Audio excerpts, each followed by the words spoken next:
Hello friends, எல்லாருக்கும் வணக்கங்க. Welcome to easy சமையல் கிச்சன் அண்ட் கார்டன். இன்றைக்கி நம்ம கிச்சனில் ஆட்டு ரத்த பொரியல் தாங்க செய்ய போகிறோம். இந்த ஆட்டு ரத்த பொரியல் செய்கிறதுக்கு வந்து நான் இன்றைக்கி 2 கப்பு ஆட்டு ரத்தம் வாங்கியிருக்கிறேங்க. ஆட்டு ரத்தம் வந்து எப்பயுமே கப்பில் பிடிச்சி வச்சுருப்பாங்க, சின்ன சின்ன பிளாஸ்டிக் கப்பில். நான் வந்து இது வந்து இன்றைக்கி பார்த்திங்கன்னா 2 கப் வாங்கியிருக்கிறேன். பாருங்க, இது வந்து இப்படி தண்ணிக்குள்ளே போட்டு தான் வச்சுருப்பாங்க, உப்பு போட்டு வச்சுருப்பாங்க. இந்த உப்பு போட்டால் இந்த மாதிரி உறைஞ்சிரும். உப்பு போட்டிருக்கறனால நம்ம சமைக்கும்போது உப்பு போட தேவையில்லை. சப்போஸ் பத்தலைனா போட்டுக்கலாம். வாங்க இந்த ரத்த பொரியல் எப்படி பண்ணுறதுன்னு பார்க்கலாம். இந்த ரத்த பொரியல் பண்ணுறதுக்கு முதல்ல இந்த ரத்தத்தை வந்து நல்லா கையால் கரைச்சிக்கலாம். பாருங்கள், இந்த மாதிரி கரைக்கணும். இது வந்து நல்லா இப்படி கட்டியாக இருக்கும், கொஞ்சம் தண்ணிக்குள்ளே தான் போட்டிருப்பாங்க. இந்த தண்ணியோடு தான் நம்ம இதை கரைக்கணும்.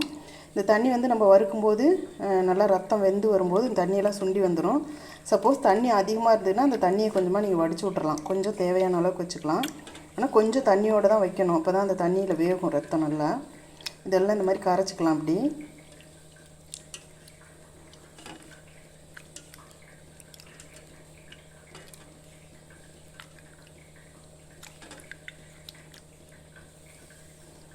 பாருங்கள், இப்படி கரைச்சாச்சுங்க. இப்போ வந்து இதை தாளித்து விட்றலாம். இப்போ ரத்த பொரியல் பண்ணுறதுக்கு ஸ்டவ் ஆன் பண்ணி ஒரு கடாய் வச்சுக்கலாம். கடாய் வச்சு நான் எண்ணெய் ஊற்றிக்கலாம். நான் நல்லெண்ணெய் தான் ஊற்றுறேன். ரத்த பொரியல் வந்து நல்லெண்ணெயில் செய்யும்போது ரொம்ப அருமையாக இருக்குங்க. நல்லெண்ணெய்க்கும் இந்த ரத்த பொரியலுக்கும் வந்து ரொம்ப மருத்துவ குணமானது நல்லெண்ணெய். இந்த ரத்த பொரியல் வந்து நல்லெண்ணெயில் பண்ணும்போது ரொம்ப நல்லாயிருக்கும். இப்போ எண்ணெய் நல்லா காயட்டும். எண்ணெய் நல்லா காஞ்சிருச்சு. கொஞ்சம் கடுகு உளுந்து போட்டுக்கலாம், கொஞ்சம் சோம்பும் போட்டுக்கலாம். கடுகு உளுந்து சோம்பு இதெல்லாம் போடும்போது நல்லா வாசனையாக இருக்கும். இது நல்லா பொரியட்டும். பாருங்கள், இந்த கடுகு சோம்பெல்லாம் நல்லா வெடிக்குது.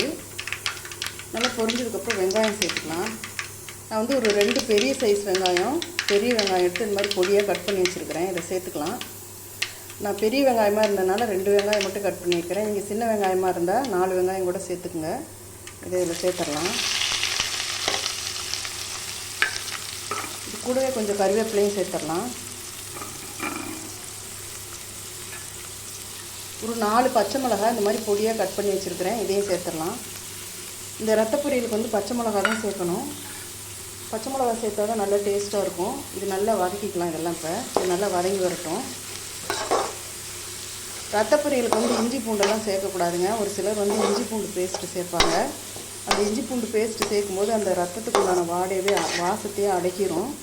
இஞ்சி பூண்டு சேர்க்காமல் செய்யும்போது தான் அந்த ரத்தத்தோட மனம் வந்து ரத்த பொரியலில் நல்லாயிருக்கும். இந்த வெங்காயம் பச்சை மிளகாய் கறிவேப்பிலையெல்லாம் நல்லா வதங்கி வரட்டும். இந்த வெங்காயம் பச்சை மிளகாலாம் ஒரு பாதி அளவு தாங்க வதங்கணும், ரொம்ப வதங்கக்கூடாது. ப்ரௌனிஷாலாம் வதங்கக்கூடாது. ஒரு பாதி அளவு வதங்கினதுக்கப்புறம் நம்ம இந்த ரத்தம் கரைச்சி வச்சுருக்குறோம் இல்லையா, அதை சேர்த்துக்கலாம். இப்போ இந்த பாதி வேக்காட்டில் போடும்போது தான் அந்த ரத்தம் வெந்து வரும்போது மீதியும் நல்லா இதில் குக்காகி அந்த வெங்காயமெல்லாம் குக்காகி நம்ம சாப்பிடும்போது நல்லாயிருக்கும். இப்போ அந்த கரைச்சி வச்சுருக்க ரத்தத்தை சேர்த்துக்கலாம்.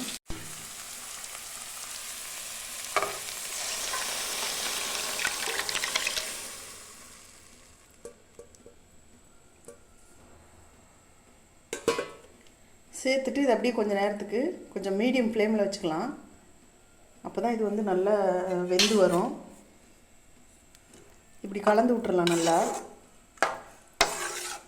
ஸ்டவ் வந்து மீடியம் ஃப்ளேமில் வச்சு தான் பண்ணணும். அப்போ தான் சீக்கிரமாக இது நல்லா குக் ஆகும். இது வெந்து வரட்டும். இப்போ இந்த ரத்தத்தை சேர்த்துவிட்டு ஒரு 5 நிமிஷம் ஆயிடுச்சு. பாருங்கள், 5 நிமிஷம் கழித்து பார்த்தோம்னா இந்த மாதிரி வெந்து வரும். பாருங்கள், இந்த தண்ணியெல்லாம் வற்ற ஆரம்பிச்சிருக்கும். நம்ம இப்படி கிளறிக்கிட்டே இருக்கணும். இப்போ அடி பிடிச்சிடாமல் பார்த்துக்கணும்.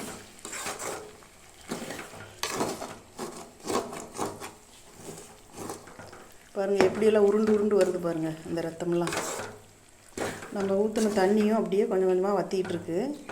அந்த ரத்தத்துலேயே ஒரு தண்ணியோடு கொடுப்பாங்க, அதோடு சேர்த்து தான் இதை வேக வைக்கணும். அப்போ தான் அந்த ரத்தம் வந்து அந்த தண்ணியில் பிடிச்சி நல்லா வேகும். இப்படி நல்லா பெருசாக இருக்கிறதெல்லாம் இப்படி இந்த மாதிரி குத்தி விட்டு நல்லா உடச்சி விட்டுறலாம். இன்னொரு 5 நிமிஷத்துக்கு இப்படியே வேகட்டும். இப்போ நம்ம இந்த ஸ்டேஜில் வந்து நீங்கள் உப்பு செக் பண்ணி பார்த்துக்கணும். உப்பு வந்து ரத்தத்துலேயே போட்டிருப்பாங்க, அதனால் போட தேவையில்லை. சப்போஸ் நீங்கள் செக் பண்ணி பார்த்துட்டு பத்தலைன்னா கொஞ்சம் தூள் உப்பு போட்டுக்கலாம். எனக்கு வந்து உப்பு கரெக்டாக தான் இருந்துச்சு, அதனால் நான் போடல. இன்னும் கொஞ்சம் நேரத்துக்கு இந்த தண்ணியெல்லாம் அப்படியே வற்றி வரட்டும், அப்புறம் பார்க்கலாம். பாருங்கள், இப்போ ஒரு 15 நிமிஷம் இது நல்லா வெந்துருச்சுங்க. இப்போ தண்ணியெல்லாம் பாருங்கள் சுண்டி வந்துருச்சு பாருங்கள், தண்ணியே இல்லை பாருங்கள். சுண்டி நல்லா இந்த ரத்தமும் நல்லா பொரியல் ஆயிடுச்சு, வெந்துருச்சு பாருங்கள் ரத்தமும். பாருங்கள், நான் வந்து இந்த பீஸெல்லாம் கொஞ்சம் பெருசு பெருசாக இருக்கிற மாதிரி அப்படி விட்டுருக்குறேன். ரொம்ப கிளறி விட்டோம்னா ரொம்ப பொரி மாதிரி ஆயிரும், அதனால் கொஞ்சம் எடுத்து சாப்பிட்ற மாதிரி தான் இந்த பீஸெல்லாம் கொஞ்சம் பெருசு பெருசாகவே விட்டுருக்குறேன். பாருங்கள், இப்போ வந்து இதில் இருக்கிற தண்ணியெல்லாம் நல்லா வற்றிருச்சுங்க. இப்போ வந்து ஒரு 15 நிமிஷம் தான் ஆகிருக்குது இதுக்கு இது செய்கிறதுக்கு. இப்போ வந்து இந்த ஸ்டேஜில் நம்ம தேங்காய் சேர்த்துக்கலாம். தேங்காய் வந்து நான் ஒரு மூடி அளவுக்கு திருவி வச்சுருக்கிறேன், அதை வந்து இதில் சேர்த்துக்கலாம். ரத்தம் கொஞ்சம் அதிகமாக இருக்கிறனால நான் ஒரு மூடி சேர்க்குறேன், கம்மியாக இருந்ததுன்னா நீங்கள் இன்னும் கொஞ்சம் கம்மியாக கூட சேர்த்துக்கலாம். தேங்காய் சேர்த்ததுக்கப்புறம் நல்லா வறுத்து விட்டுறலாம். இந்த தேங்காய் இதோடு சேர்ந்து நல்லா வறுத்து வர அளவுக்கு கிளறி விட்டுறலாம்.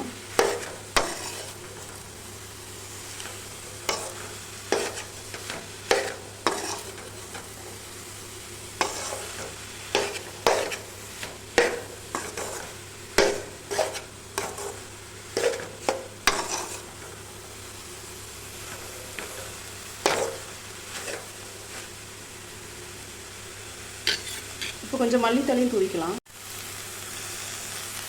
நல்லா ஒரு கைப்பிடி அளவுக்கு மல்லித்தலை தூவிக்கலாம். தூவி ஒரு கிளறி விட்டுறலாங்க. இப்போ ஸ்டவ் ஆஃப் பண்ணிக்கலாம். பாருங்கள், கம்மன்னு இந்த ரத்த பொரியலோட வாசனையே சாப்பிடணும்னு தோணுங்க. இது ரத்த பொரியல் பண்ணும்போது அப்படி ஒரு நல்ல ஒரு வாசனை அடிக்கும். இது வந்து இதில் நிறைய ஹீமோக்ளோபின் இருக்குதுங்க. நம்ம ரத்தம் கம்மியாக இருக்கிறவங்க, ரத்தத்தில் ஹீமோக்ளோபின் கம்மியாக இருக்கிறவங்களுக்குலாம் இது வறுத்து கொடுத்தோம்னா ஹீமோக்ளோபின் வந்து அவ்வளோ இன்க்ரீஸ் ஆகுங்க. இது ரொம்ப உடம்புக்கு நல்லது. இது எல்லாருமே சாப்பிட்லாம். நீங்களும் உங்கள் வீட்டில் இதை ட்ரை பண்ணி பாருங்கள். ட்ரை பண்ணி பார்த்துட்டு எப்படி இருக்குன்னு கமெண்ட் பண்ணுங்கள். இந்த வீடியோ உங்களுக்கு பிடிச்சிருந்ததுன்னா லைக் பண்ணுங்கள், ஷேர் பண்ணுங்கள். மறக்காமல் நம்மளோட சேனலுக்கு சப்ஸ்கிரைப் பண்ணுங்கள். அடுத்து ஒரு புது வீடியோவில் சந்திக்கிறேன். Thank you friends.